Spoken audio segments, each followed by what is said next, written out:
Hey there and welcome to the Wholistic Bad Ass podcast. This is a podcast covering all things holistic.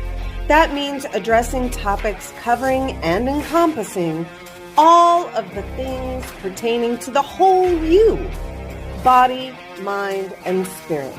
Let me, Lori, be your host and guide as we journey through a variety of topics from which you may draw from in order to form your own self-care regimens in a well-rounded way, which makes you a holistic badass. So sit back, buckle up, put your feet up if you're at home, be prepared to have your ears on if you're driving, and let's listen to what's up today.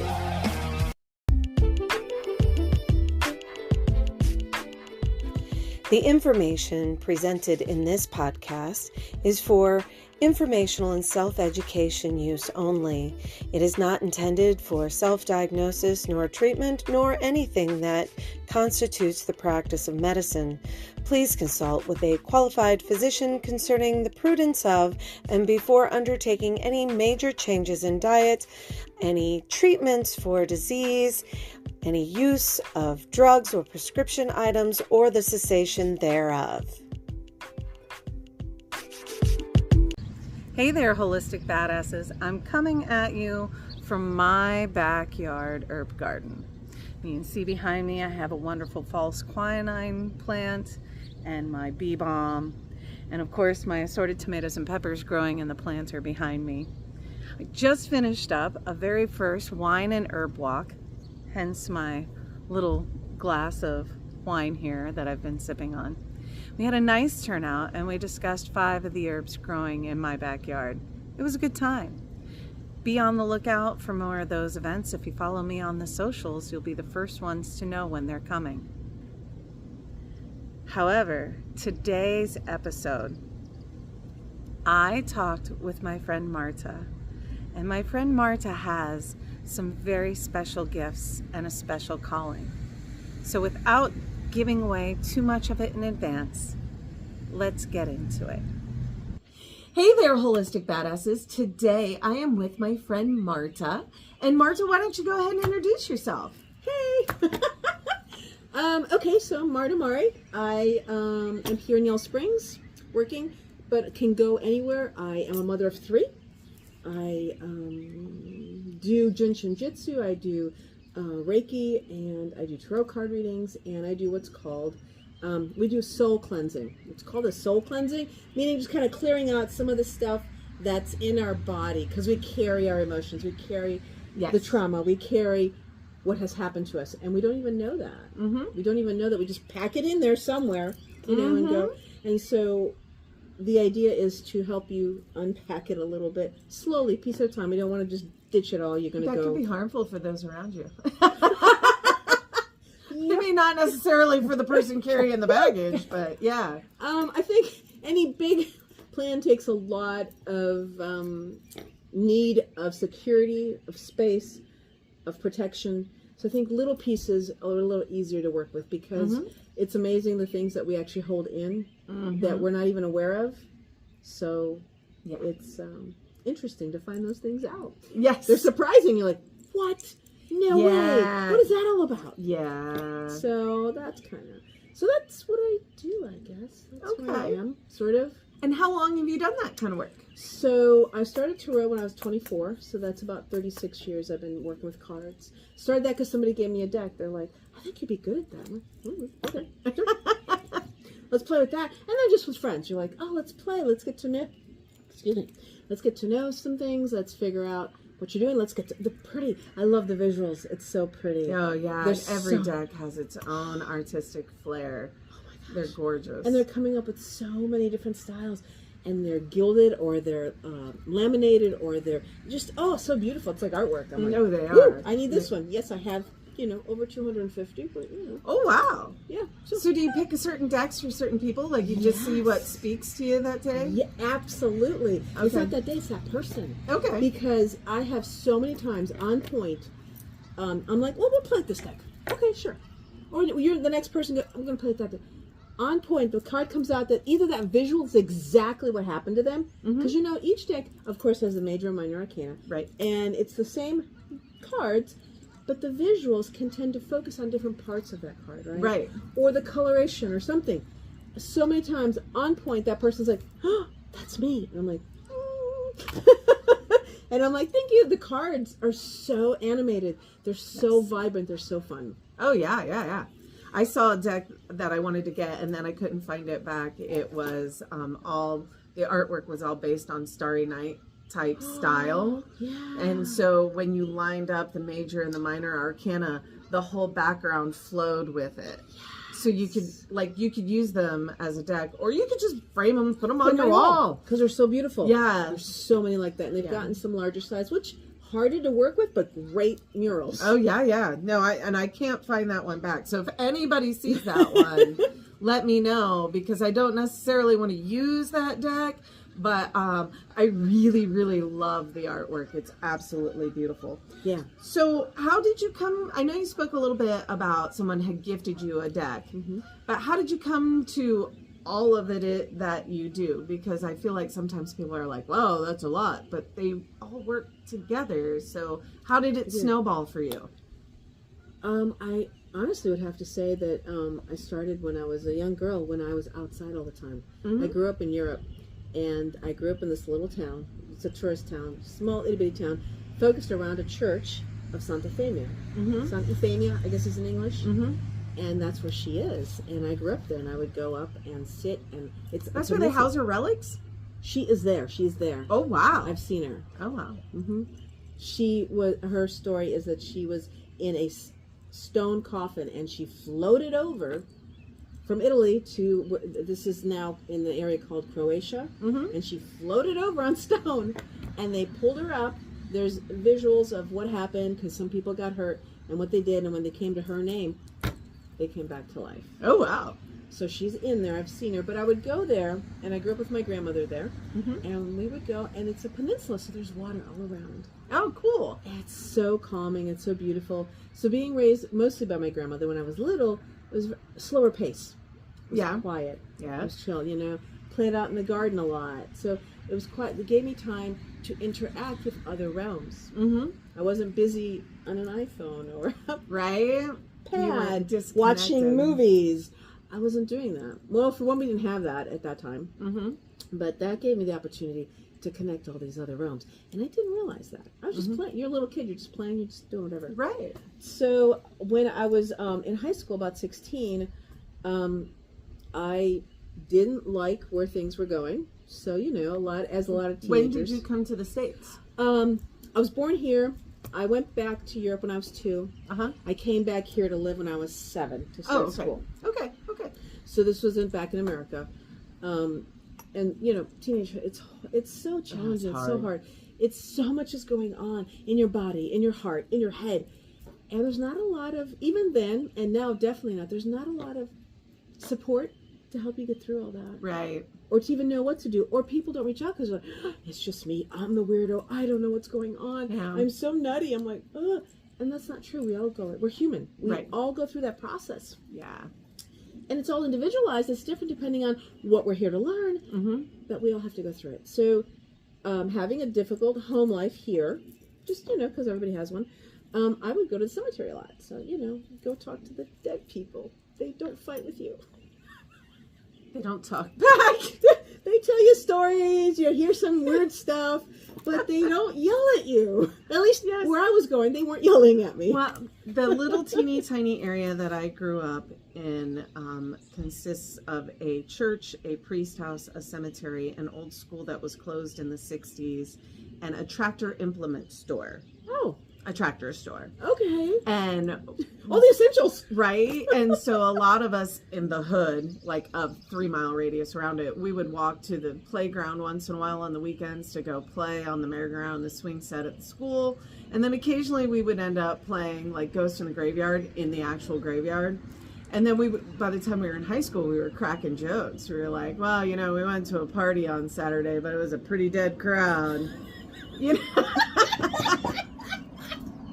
I love it. Yeah. But they do talk. They're not quiet. No. They're not quiet at all. They definitely talk. So that connected me because I spent time there. It was kind of my getaway. Being an only child, I either had my friends or my dad. So, I went there a lot. Cool. Yeah. So it helped me understand that there's more than just this. Yes. So much more than just this. So that's when I started tapping into that I can talk to others, but then I started as opportunities happen, you know, and you start feeling or you sensing, you're like, oh, hey, why is that hurt, or what's going on in your, you start seeing and see. I'm like, can I get that out? You have something, and it's not a physical thing. It's something that's on another dimension that's stuck there. That can be stuck from different lifetimes, because I believe in that, and you carry it around just like we carry our emotional bodies with us. Our physical, our mental, a lot of things they go away. They, we get a new one, start over. But the emotional bodies is what. Remember, like the easiest example is that somebody who's terrified of water, but has not had any incidences where they would be scared of water. Right. They were maybe on the Titanic, or they drowned, or they. Right. Right. Something happened where their emotional body is like, not doing it. I don't care what you say. It's not safe. Right. That's the kind of thing that you start seeing. Oh, well, that's on a different level. Why is that happening? I have an irrational aversion to frogs and toads. We should look into this. This looks like fun. Just saying. I'm putting that out there for my friend Mandy because she sends me frog pictures all the time. And you're just like, to be like, neener, neener, neener. And I'm like, that is so not funny. It's like, oh my God, this triggering so many things. Please stop. I get it. Yeah, I get it. We all have that. And sometimes we're like, why? What happened that you would not like frogs? See? I have no idea. Exactly. It's like, why? Because if we can't get it like, oh, hey, your brother tortured you with them. Okay, I get that if you're a kid. But if that didn't happen, then there's other explanations to what's going on. Right. Let's look at that. And so that's where I started looking. One of the things, so I did, having 3 children, we did Renaissance fairs. Yeah. And we worked them, and then the kids got into it and all that. So we were outside, still again, outside a lot. Yeah, yeah. I think Ren is fairs really are important. fantastic. Oh I'm my a gosh, huge Lil. Rennie supporter. Yeah. Still go there all the time. Going this weekend to Kentucky. At the Oh, gig. yay. Yeah, always go. It's who my family is now. Right. So the kids grew up there, and we're outside all the time doing things. So I had friends who would come with, hey, my shoulder hurts. I remember taking a knife out of my friend's back. Not a physical knife. Right. But an energetic one. She's like, my shoulder hurts. I'm like, well, wait, yeah, because you got a stabby. Right. I'm like, yeah, it hurts. Duh.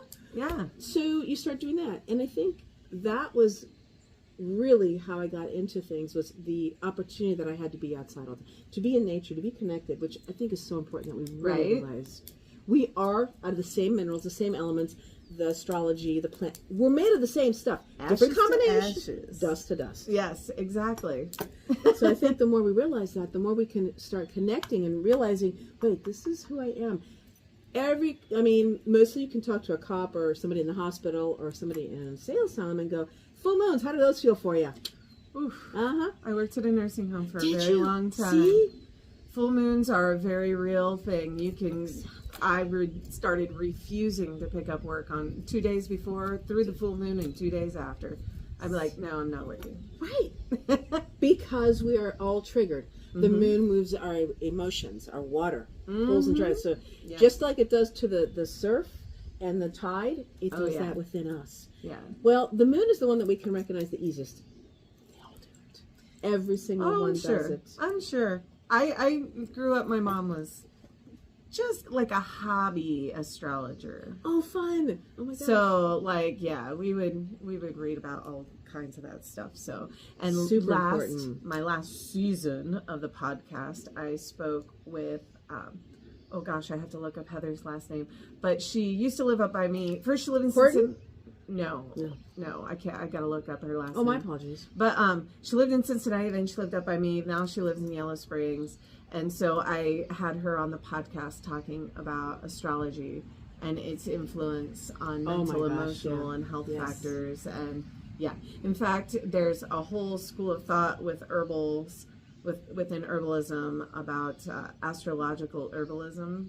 So not only like how someone's astrological placements affect them physically, but also astrological classifications or aspects that can be assigned to each planet. So yeah, I'm working on it. It's a lot. How they benefit us. Yeah. So if we have too much heat, we would take something that's cooling. Right. And then this delves in further, like you're Capricorn and you have problems with your arms and legs, and so you should have this. yes, so you should do something to balance it out with Gemini. Yeah, absolutely. So look, I think one of the first things I tell people is know your chart, know who you are. Yeah. Know who you are. The top 3, your sun, your moon, and your ascendant, but then all the houses, because that tells you what's going on and why maybe you're so flamboyant, because I'm a Leo, and Right, and it's not a fortune telling thing. No. It's like a tool. Oh, it's a tool, yeah. It's a tool to understand yourself and why you react the way you do and how you're put together, and therefore you can benefit more from life in general because you know how you work, your mechanisms a little more so. I don't think anybody actually ever knows fully. But in human form, I doubt it. Right. But we try real hard. Well, at least if we put effort in, it'll help us not only to understand ourselves and why am I doing that? Why does that person piss me off so bad? I don't know. I have a list of We'll look into it. Right. Let's get Heather well play. Yes, exactly. But also, it shows you the patterns of life, of when things transition, because each planet comes in back to the space of where you were born. Right. In a cycle. And you can chart that and go, oh my gosh, I'm on my Saturn return, no wonder. Or I'm on my Pluto, I'm like, oh my. And it makes sense. And that's where I bring around, so there's a reason that things happen, go on for a while, and then come to conclusion. Or they have the ability. It's like maybe you've been, someone's hurting their arm or whatever, and they haven't been able to deal, like say my friend with the athame in her heart, her shoulder, but the point is it wasn't time. Maybe now it's time now to see or to be able to release, because astrology definitely points. Talk to any astrologer, they will tell you, if you look up the dates and times of when wars started, there's always a certain alignment. And with a lot of things too, like anything, there's alignment that we get triggered with, and I think that's important. Yeah. And so we repeat that in life and in past lives. Like one of the things that happened to me is, and it happens when you're with certain people. You have your group of people. I get so excited. I get so excited about talking about this. No, it's good. So, okay, I know we were, go ahead. No, I was going to ask what drew you in, like even further, because there are a lot of people who have experiences with it, but yet, to pursue it further really isn't their thing. It's not their bag. So they're like, yeah, it's there, but I don't really do much. It takes work. Plus, it's very different than this 3-dimensional, got to get up, got to eat, got to work, got to clean, got to take care of the kid, got to drive this. When you're doing that, that's a very different set of mindset and tools that you're using as when you're connecting with spirit and interacting there. You can put them together if you take the time to work. I guess because of my upbringing, I had that fortunate, and continuing to be at fairs and living outdoors a lot, because working them, you're camping. You're camping. Yeah, you're lucky if you have an actual camper. Oh yeah, that doesn't come till later. Or a Vardo. Usually you're in a tent. Sometimes you're sleeping in your car. Right, because it's raining. Right, and the tent is not working. But I think it teaches you a lot of things. Yeah. And so one of the things, so meeting people, I told you like that at the Renfer, but also when I came here, and I'm jumping around a little bit, but it's the story of when I started to work, some of the things that brought me to work this with other people. So I was at the store I was working, and there's other people that come in and out that work there. And then I got connected to a woman there, and we became friends. We started talking, blah, blah, blah. And then all of a sudden, one day she opens up, experiences it. And all of a sudden, like I said, I pulled a knife out of my other friend. Well, I start going, well, hey, what's going on over there? And we start looking at it and talk, because we felt safe enough. She felt safe enough to open up and allow me, because it is a security thing. It is, I kind of go into your energy space. I have to have permission. Right. You have to be comfortable. Right. And it's not always topics that people want to just discuss with their bag boy, at Kroger. It's stuff they have to have a level of trust. Exactly. Yeah. So we were sitting at lunch one day, and all of a sudden a lot of things come pouring out, because we hit a trigger. We're like, boom, there it is. And she just emptied, verbally, and we're like, wow. So we kept working on that situation just to heal it. And we're like, oh, and found that was really interesting. She was really impressed, and then found that working together, we were able to have slightly different skills and abilities. Working together, we like complement and can find places like, oh, hey, yeah, we need to do that, or work on that. So that's how we started doing it with friends. Her husband, who we all need a lot of help. And sometimes we don't admit it, but he admittedly has a lot of physical issues. That's like, yeah, guinea pig, let's go. yeah. Well, sometimes I feel like the recipients or the clients, or however you want to put it, they finally just get to the point where they're like, yeah, you know what, I just don't know what to do anymore, so I'll try whatever you got. Exactly. It's a point of desperation. They release and let go. And that's when you actually get the most work done, because if you're going to go, oh no, I don't have those problems, I don't know what you're talking about. See, and that's like when people say, I'm fine, I don't, let go and let God. It's the same thing. Exactly. You release, you have to let in whatever needs to come in. Correct. Yeah. Stop holding on and trying to control it. Yes. We do try to control it because we need to maintain. And there's a level of necessary need for that, but there's a level of when you're in the space to heal, let's just release, let it go. Yeah, exactly. All right, what do we need to look at? Yeah.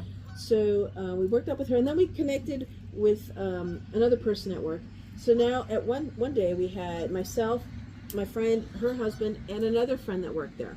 We're like, oh, let's just hold hands and see what happens. So then we're like, whoa. So we felt we had done this kind of, and I would say it was like more in the 20s, like a seance type of thing. Not we're trying to gather or call in anyone, but just we could feel when we've done this before, you know? Yeah. So what happened is, I know we had done it twice before in two different arenas, 2 different lifetimes. So what happened though is all of a sudden she sees that I have this amazingly large, huge, like those curved scimitars. Yes, that was just crammed to my side. So she works on starting to pull that out, because we had worked it a while for now, and we had figured out a system of how to do this. So she works and get everybody to work together and support. She finally pulls it out, and 3 of my etheric, because we have 7 layers, just like we have 7 chakras, major, we have many more. We have 7 layers, etherical layers that go out. Well, 3 of mine are just exhausted. They drop down, and I'm like sitting down and go, whoo, that was a lot. That was a lot. So I have personally felt what that's like. Yeah. To have something removed out of your aura that has been hindering you and just blocking you. Right. And it does. It hinders either your movement or your ability to move forward in your life, or that direction, or your fear to not do something, which does that would be blend capable in, like a huge buzzword is generational trauma or generational curses. So that's gonna be a different arena for me. Okay. Yes, it's a real thing. So that was a past lifetime where we were doing I want to just call it seance, because in the 20s that's what they called it, and that's what we all felt we were at. And I felt that somebody had came in and was just like, oh no, this is evil, we shouldn't do this. And actually, because I at the moment happened to be the leader there, they attacked me. Now then that went back farther, and that's why it's a scimitar, that it happened before when we were in Egyptian times. Okay.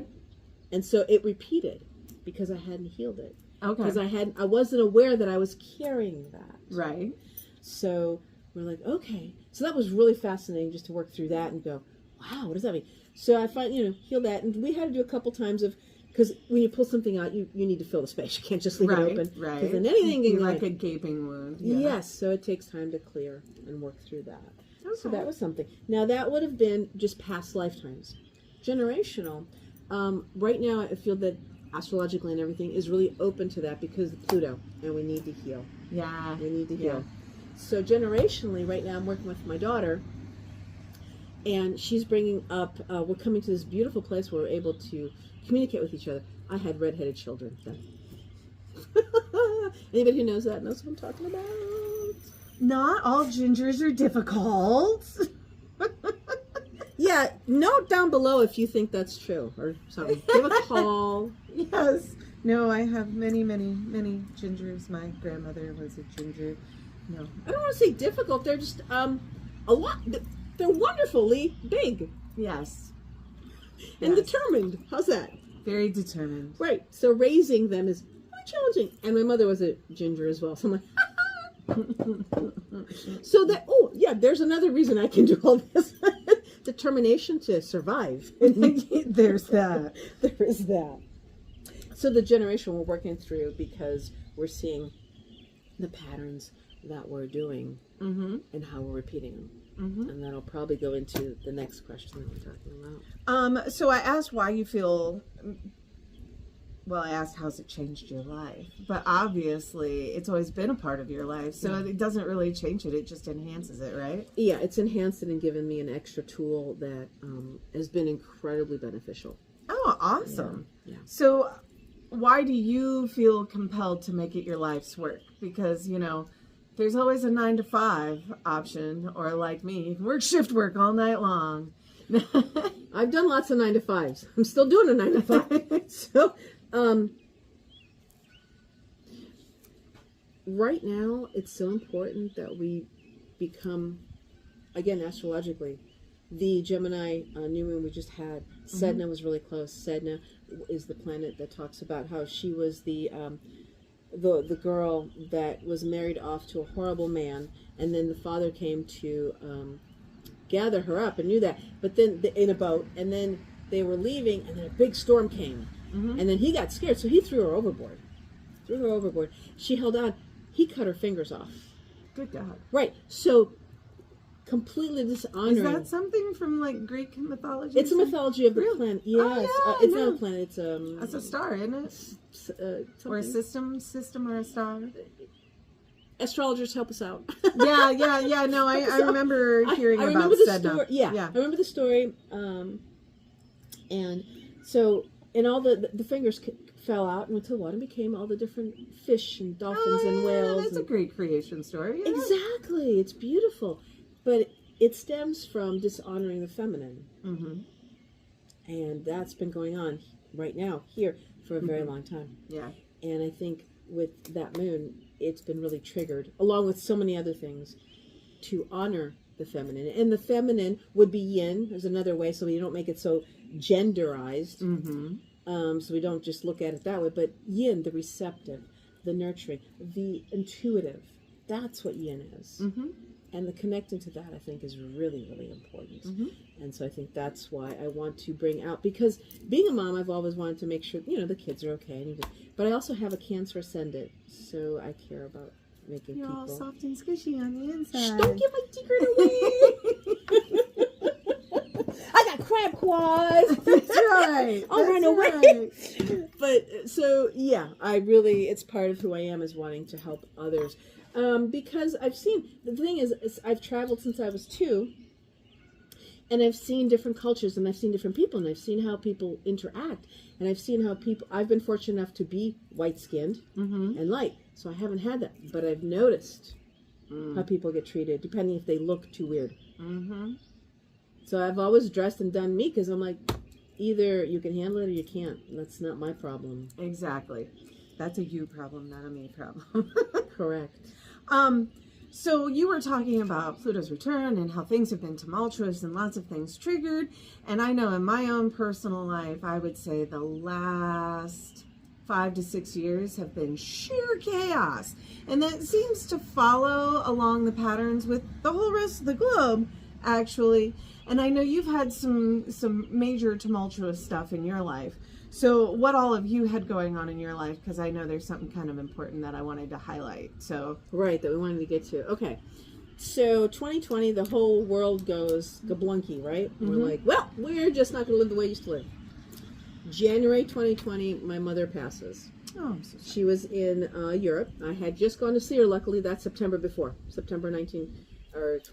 So I was like, oh, thank you for waiting for me. And, well, I knew she wasn't going to leave without me. And allowing you that time. Right, so I got to see her, and then she was like, okay, out of here. I'm like, I don't blame you, especially now that we saw what happened. I'm like, go. Go now. Go now, because it's hitting the fan. It hit the fan so hard. I'm like, ugh.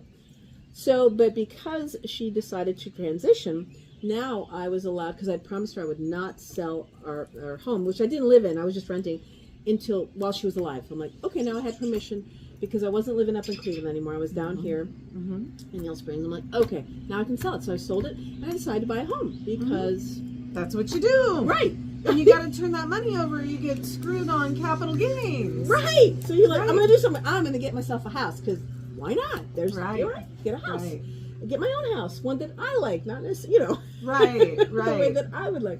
So I buy a house. Oh, and it's so much fun. I do let I buy it in April of 21. I don't move until June of 21 because I let the owners who they were elderly, their knees weren't working, so they had to find something single later. Right.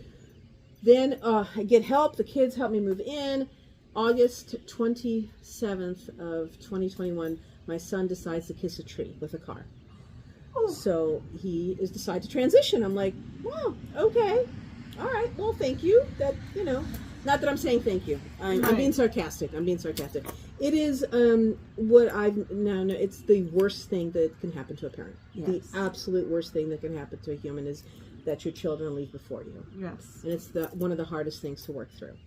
So it didn't do much of finishing, moving in and all. And there, had to go to work, blah, blah, blah, blah, blah, blah, blah. Right.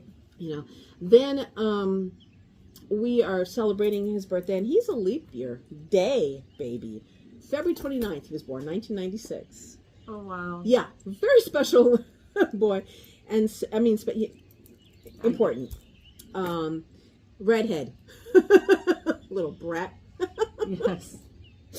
And so, on the year, on the 2024, I believe that was the year, we actually had a February 29th, so we could actually celebrate his actual birthday. Right. Because we were saying, oh, he's only 4 years old or 5 years old, Right. He would get away with, I don't have to, I could be a kid. I'm like, right. So when he turned that year, the 24, he had been gone a couple years, and we celebrated all together, had to do stuff. After that, my daughter, who was older than him, it triggered her into tremendous things. She broke down, she got some Lyme disease, and now she just went downhill, spiraled. And so that was challenging. Her partner dealt with her for a couple weeks, then her dad dealt with her a couple weeks, and it was a lot of work.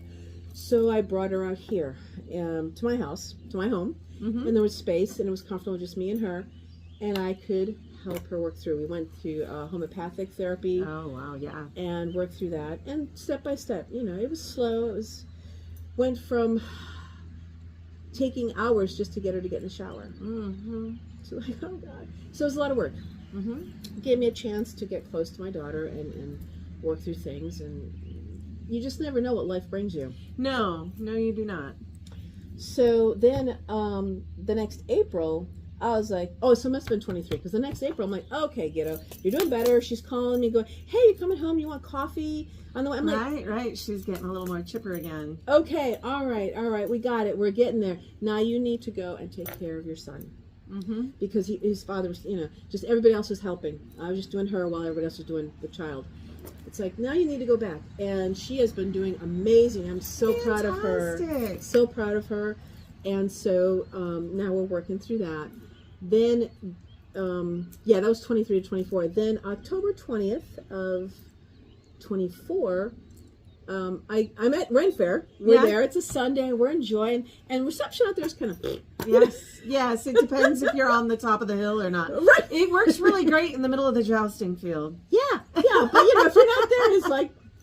So, finally somebody gets hold... I'm an orphan, so that means we have this one spot we can go and hang and kind of veg a minute. And my phone happens to get reception. I'm like, oh, hello? Someone's looking for you. They've been looking for you. We need to find you. Your house is on fire. Oh, son of a bitch. Yep. I'm like, what? Wait a minute. Excuse you? Yeah, right? That is not what you want to hear. So I'm like, I fall down a minute, I'm like, okay. You let that... You gotta let it wash over you and just marinate in it for about 5-10 minutes. Yeah. It's like, you can't just, everything's, it's like, wait a minute. What did I just hear? What's going on? Because I guess my neighbors were trying to get a hold of me, then try to get, on Facebook, they got a hold of my friend who was able to call, we did a little tag team line, which was, I'm like, oh, thank you. Tag team. And I'm like, well, I'm I'm 50 minutes away. So yeah, right. But my other son, my youngest son, lives 10 minutes away. So I'm like, I call him. I'm like, dude, I need you to do something right now. Right, exactly. Right now, you need to run to my house. He's like, what? I'm like, yeah, it's on fire. He's like, what? This is the child that I had in utero when we had our first house fire. Oh, wow. He was now, 24, and he went there and saw it and was there and helped. The firemen were on point. I can't thank them enough. They were amazing. My neighbor told them it took them 7 minutes. They were there, boom, got everything. Oh, wow. The house had smoke damage, so it's a mess. It takes cleanup. Right. But it's not damaged internally, you know? Right, it's not totally lost. Correct, Yeah. which the first time it was, because it was arson the first time. From people we didn't even know. Kids that thought it would be funny. Where were you living when they had arson? Elyria, Ohio. Oh, never mind. That explains all of it. Yeah, all right. So our neighbors then called everybody, and we weren't fair then too. Yeah, working it. So he went there, and it was interesting that he got to be there first, since he was there with me, but you know. Yeah. So and I'm still working through that. Still working through all of that. Well, and it takes a long time for home renovations. I'm in the thick of it. Mine started with a roof leak oh no! Like, it had flared up in 2020 while I was down with my first bout of COVID. Oh no! I say first bout because I've had it 5 times. Oh, ouch! Welcome to long-term healthcare employment. But in my 102 fever-induced delirium, I was trying to drag a ladder out a second-story window to climb on top of the roof to fix the thing, and my husband, who was just at the beginning of being ill after his high school football team got knocked out of playoffs, then I let him come back home. But long story. But he basically called my mother and had my mother scream at me so that I would not go out on the roof. Because that sounds like a bad idea. Right. But it was dripping. And this was it was over the election. So last week of October, first week of November. The worst time to be laid up with nothing but television. But, we had it patched then. And they said that they had fixed it. It was just a flat section of roofing. They said that they had it fixed. Which I didn't think about it, and my husband passed away in July of 2021. So then I didn't think about it at all, and at the beginning of 2024, all of a sudden, I had water all over my steps, and I had to put pots up and down my steps and listening to it plink. And with the fire, I took about an hour to collect myself, and I thought real long and hard about throwing a match at it. How bad do I really need this house? You do. You get in that place of, what am I going to do? Do I need this? Should I just let it go? Can I move on without it? And then I was like, no, that's dumb. So, since that time, I've been in the middle of financing, applying for grants, getting people lined up to help, dealing with contractors. In there with a crowbar, gutting a bedroom down to the studs by myself because nobody else was available. So I had to have, and plus financial constraints. So I was in there gutting. Wow. My kids dragging bags full of stuff down. A friend let me borrow a dump trailer. I've been in it, and I'm still not done. We've had the same timing. Yeah, it's almost like the whole world's on the same timeline here. Yeah, the things. What? And that's shifts and changes through all of this. Traumatic turmoil. How has what you do helped you? It has taught me to be patient when a friend of mine can say, hey, have you realized what you've been doing? You're going on the ladder. Is that a good idea, honey? So it's helped me have some patience when someone wants to tell me something that maybe I wasn't ready to hear, or I'm avoiding, because we all do that. Avoidance is very real. I think it's encouraged in the society. Why don't you get a new phone? Why don't you get a new game? Why don't you do this? Why don't you watch that instead of dealing with yourself? Right. Exactly. This is who we need to deal with. This is our temple, our version of what we need to keep healthy and safe.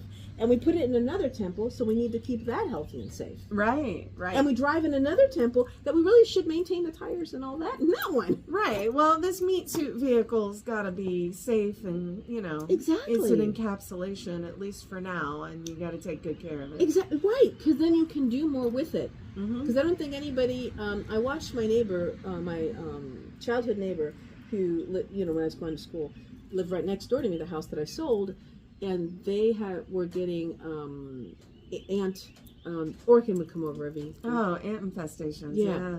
And so, but what ended up happening is slowly she lost her mobility because it attacks the nerve system. It does. So enough of it started attacking her. Yeah. So I watched her deteriorate into a life that she kept living, but what kind of life is that? Exactly. So I think working with our energy is really important so we can have a life that we might enjoy and not lay there and go, why am I alive? Well, and I'd have to say that kind of pushed me this direction. When I was 16, I totaled my car, and at the time, I was working in a nursing home as an aide. I'm part of the group of the last bit of Ohio STNAs that were grandfathered in before the age of 18. Because at that time, you only had to be 16 to do hands-on resident care. But I totaled my car, and I broke my pelvis, and they wanted me to, and dislocated both shoulders. It was great. I mean, if you're going to do it, just go big, go home. Exactly. But they slapped a walker in front of me, and I remember looking at that walker saying, no, absolutely, hell no. That means I'm going to be in a nursing home. I'm going to end up atrophied. I'm going to end up not being able to move. My whole life is going to be revolving around what's for dinner and what time does bingo start. No. So, and then, things kind of evolved that I ended up where I'm at. But yeah, that was my whole thing was, no, I'm not going to be dried up sitting in a wheelchair by the time I'm 50. I got shit to do. Exactly. I don't know what that shit is, but it's not that. That's not the shit I want to do. Right. Other shit. Yeah, exactly. Exactly. Well, that's awesome. What is Jinjitsu, by the way? Jinshin Jitsu. Oh, I said it wrong. Okay. No, it's okay. Jinshin Jitsu is a type of Japanese energy movement. Okay. It works similarly to acupuncture, that it works like the lines of energy. It doesn't work with as many. It's condensed down to 26 lines. Okay. We call them like kind of choo-choo trains, the lines, the tracks. Right. And it's just hands-on holding different points. Oh, awesome. It was started because, of course, the Japanese royalty had a child who was a prince who was very ill. And so one of the gentlemen were enticed, and he's like, let me see the ancient scriptures and read. So he read and figured this condensed version out. Okay. And then this gentleman taught, or I think there was another one after that, but taught two people, a man who stayed in Japan and a woman who came here to America. Mary Brewmeister. And Jinshin Jitsu is out in Arizona, and you can do it online and stuff. But I when I was pregnant with my youngest, Dharma, the one that went to the house, I was at a one of the 5-day seminars that I was working on, and I was wondering, I don't feel, after that was my third one, I'm like, something feels, I don't know, not bad, just not the same. Right. You can tell when you're pregnant, you're like, I don't know. And she's like, she didn't want to answer because she didn't want to put it in my mind or anything. But I was pregnant with him there, and that's when I got my certification, and I use it to work on the kids. It's just holding points. It's really easy. You can learn to do, it's like holding, it's almost like hand mudras. Right, You can learn to hold things. One of the easiest things I taught children when they were playing is right on. And if you put like right on a cut, it stops the bleeding. Yes. Left out. Left pulls energy out. Oh, okay. So there's your little tidbit. Right? If you have like a splinter or something, left. And you don't have to touch it, just hover. And right. And all the kids in the, with my, kids, my little ones, would come up. If there was a boo-boo, we're like, okay, right hand. And everybody's piled on top. And they saw how quickly it stopped bleeding. Now when I have Reiki appointments, I'm going to have to pay attention because I usually just pick whichever hand is the hottest and put it on the bottom. I've never paid any attention. Maybe. Well, I mean, Reiki's also another energy form, but when you combine, you work with sense. The idea is pay attention. Yes. That's all it is. Well, pay and attention. and then there's different forms of Reiki and different brands of Reiki, and I think I've been attuned to like 4 different ones. And there's one organization I went through that's a nonprofit, and they just reattune everybody once a month. And so I just basically figure out that the first Saturday of every month, my whole world's going to be wrecked for about 24 hours. But that's okay. But you're healing. You're working on all your stuff. Yeah. So, and that's okay. And I'm very grateful for it. But, you know, I feel like the more tools you can pack in that toolbox, the more prepared you are. And, it's kind of like when you go to fix a toilet, if you don't have Teflon tape, it's just going to leak when you put it back together. You're like, you don't have the tools. That's exactly how I talk to everyone when we do a session or do a reading. I'm like, what's your toolbox? What do you have in there? Right, exactly. Do you have walking? Do you have food? Do you have water? Do you have sitting, meditating, yoga? What's your toolbox at? Right. You got to get what your tools work for you. But you need that toolbox filled with all sorts of stuff. Right, and maybe you have to call a specialist or a plumber. Yeah, or call a plumber, somebody who has that toolbox. Right. With the tape. Yes, exactly. And that's, you know, great parallel. So, how can people see you for an appointment or a session? Right there. They just have to say, yo! The easiest way is to text me because I don't answer calls that I don't recognize. Right. Most so people texting don't me, right. Texting me because they'll want to sell me something, right? Right. So you text me and say, hey, I'm interested in your sessions or something. This is who I am. And then I will respond to you. Mm-hmm. I also have a Facebook page for the business, which is Cosmic Core Cleansing. Mm-hmm. It's a really long name, but... That's okay. Cosmic and core is C-O-R-E. Yes. As like the core of the apple, yes. the nuclear core. Yes, exactly. Yeah. Cleansing, not cleaning or clearing. I think I should have made it clearing, but cleansing as in, scrub a dub. Let's get that out there. Yes. Well, and then you get it. So, like, how do people decide what to see you for? Is it just kind of like, come and see me and we decide what you need? So if they just want a tarot card reading, I do that separately, and that's easy. And we can just maybe look if there's a situation or something they want to do. If they know that, and we've done that, or we haven't, and they're like, I had some physical stuff, I can't figure it out. What's going on? I'd like a session. Mm-hmm. So we schedule a session. We use a massage table. Mm-hmm. It is gridded, which means in the 4 corners with stones. We use stones and cards, and we do channeling and Reiki and Jinshin, and try to put everything together as a tool. Mm-hmm. Starts out, we use a special deck that is a channeled Atlantean deck that works with the stones. Mm-hmm. So you pick out the client would pick out the cards, 3 cards. These are the ones that feel right, and they'll say, "Oh, this is what we're dealing with," and they're like, "Oh." How they know that? What? I'm like, all right, you picked them. You picked them. That's why I'm like, no, that's you, boo. Yeah, it's obviously what you want. Some part of you is like, could we please deal with this? Mm-hmm. Can we pay attention now?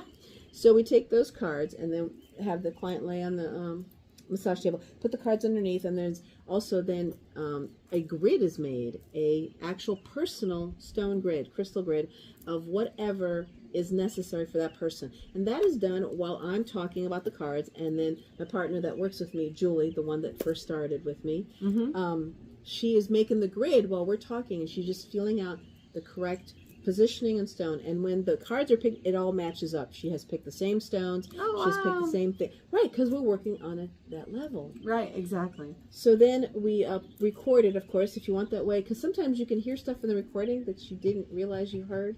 And plus, you don't remember everything that's said. I feel like people should do that when they go to medical appointments. So my parents started bringing me to medical appointments when they were in their 70s. Because they're like, you're going to hear it different than I do. And you're going to pick up on different things. And when I have questions later, it's easier for me to call you than it is to call the doctor. Absolutely. Because here's the other thing. We do all hear it differently. Because I believe is like whatever you're triggered or whatever you're carrying, you may not hear those words because, it triggers something. I'm not listening, blah, blah, blah, blah, blah, Right. So I went to Ohio State and I got a biology and a psychology degree. And in psychology, there's a whole semester-long class dealing with perception. And it's all what filter you're judging things through. Yes, whether you've got on rosy glasses or some muddy, shitty ones.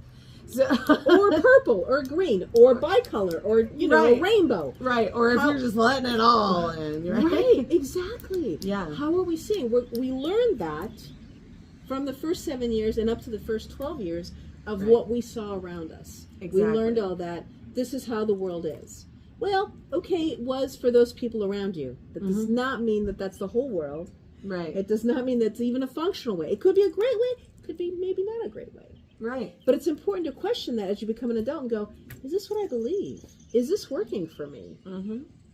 Is that practical? Maybe, maybe not. Not only just from parents, and there's no pointing fingers of they did it wrong. They did the best they could. Right. Everybody does. Right. We do the best we could. Because let me tell you, after my son left, you can go through, and I've talked to, of course, I stopped reading for a while, and I went back to reading. What happened the first people I read for when I came back? Guess. They were all dealing with some sort of pent-up grief or something. Yeah. Mothers who lost their sons. I'm like, haha, very funny. You're just a jerk. Comedy Central. I'm like, okay. You just got to keep going. You're not the only one. This has happened to... Things have happened to everybody. We're human. There's so many of us. Someone else has had something happen. So you don't have to be ashamed. You don't have to ignore. You don't have to hide. Right. We actually need to find the people that can understand or help so that we can work through it and not carry it because we're not alone. And I think that's what causes a lot of the problems when we're stuck in front of a screen and we don't talk and interact. We think we're the only ones and there's something wrong. I just sent out a reel to about 55 different people that I know because I am a little more extroverted than most, and that's okay. I love that. So am I. I was always the kid that would walk up to people and say, "Hey, mister, why are you dressed like that?" My mom. But you got some interesting answers, right? Right, and my mom would just cringe. But I was, you doom scroll when you're tired. I'm like, okay, come on, sleep, hit me.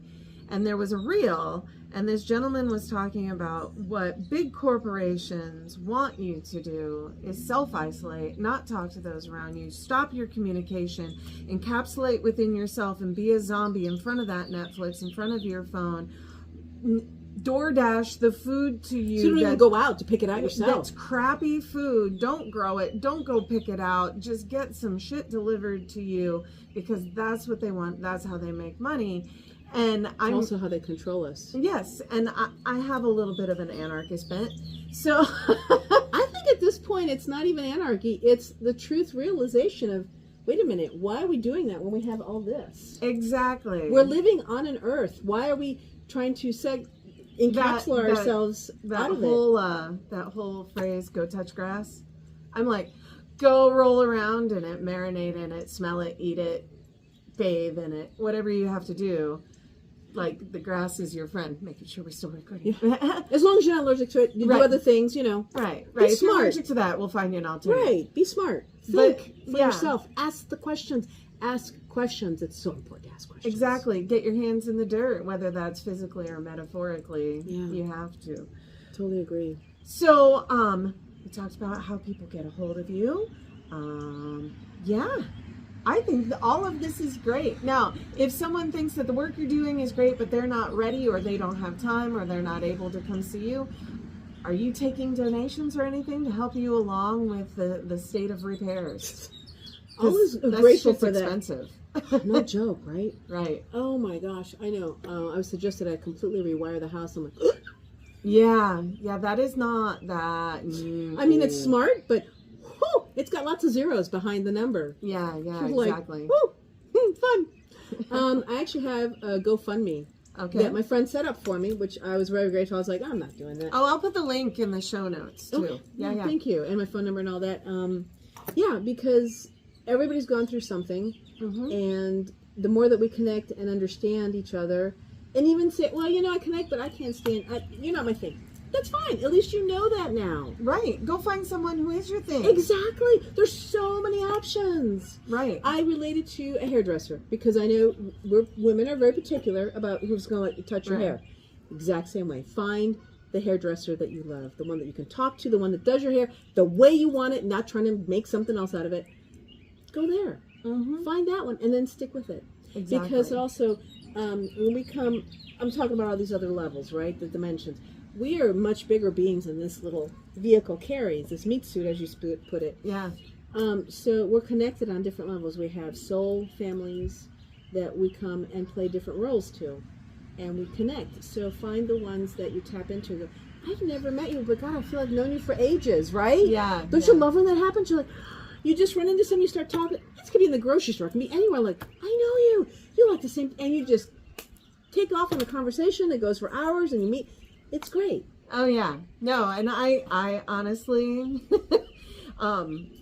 I've had whole quantum physics arguments with people because, you know, none of this is real. I'm like, okay, well, let's talk about electron sharing. Yeah. I can have one of my electrons in one atom of the tiny fibers of the beings that make up my cells, and that electron could be sharing with a shell 10,000 miles away. Yep. And it just keeps coming back. Then those electrons pass and they share and they go. And then, you know, maybe sometime your electrons recognize an electron that rubbed off on somebody else and they came to get it in passing. Lots of people shake hands. And the guy just kind of sat there for a second. He was like, what? Yeah. I said, so think about that. While this might be a lot of stuff to grasp, now what they are proving with physics and quantum physics proves a lot of what we've been doing forever. And while there's this huge part of me that's like, duh, there's another part of me that's like, thank God, you're finally getting on the right boat, man. Well, at least we're starting to, if you look at Barkal Yuga and Dravalko Makilskadek, hopefully I'm saying that correctly, wrote a lot of books on it that we're in different segments where we, the planet and the whole solar system goes away from the center, where we get stupider and we have the dark ages, and now we're coming back where we get intelligent. So there are phases of all this as well. There's so many, there's like me, myself, then my family, then my friends, then my work, then my community, then my state, then my country. It gets bigger and bigger, and that's the universe. There's so many different layers. We're not just this, I'm not just this. Right. There's so many layers. And the Tibetan monks always talked about, I mean, they did so much understanding, just meditating, that they could bilocate and they could walk through walls because they understood that.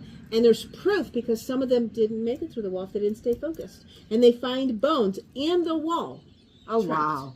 So we have known this, but it takes focus and allowing yourself to trust that you just got to ask questions and listen. Right. Don't be told what to think. Ask questions. Yes. Always ask questions. Yes. Why? And if you don't come up with a good answer, go look somewhere else. Find out. We don't always have the answer. Right. We can at least ask the question, because then we're going to go look for it. Right. Right. And yes, exactly. Well, thank you very, very much for talking with me today, Marta. And I will put Marta's contact info in the show notes along with her GoFundMe and everything else. But if you happen to find yourself in Yellow Springs, go check out Marta. Check out the services that she and her partner offer. And yeah, thanks for being a holistic badass. Oh my gosh, this was so much fun. Oh good, I'm so glad. I'm gonna hit the button. Okay. There you have it, Holistic Badasses, the story of a holistic practitioner who has been through it and has used her relationship with holistic practices to maintain resilience in this thing we called life. Anyone who wants more information about Marta, how to get a hold of her, how to donate to her GoFundMe, I will have all of that information in the show notes and or description, depending on where you're watching this. Anyone who wants to catch up with me in person, I'm getting a little bit later than usual start on my vending season this year. I had to attend to some repairs at the homestead. You can find me June 14th in the morning at Jacob Coy Middle School in Xenia at the Native Plant Gathering that's hosted by the Beaver Creek Wetlands Association. So go check that out. There's lots of great information about native plants and conservation going on that morning. And then after which, I'm going to be shaking it with Troop Zephyr belly dancing at Hearst Mania Car Show in Lima, Ohio at the Howard Johnson's. So you can find me at a wide variety of places. And as always, thank you for tuning in and being the holistic badass I know you can be.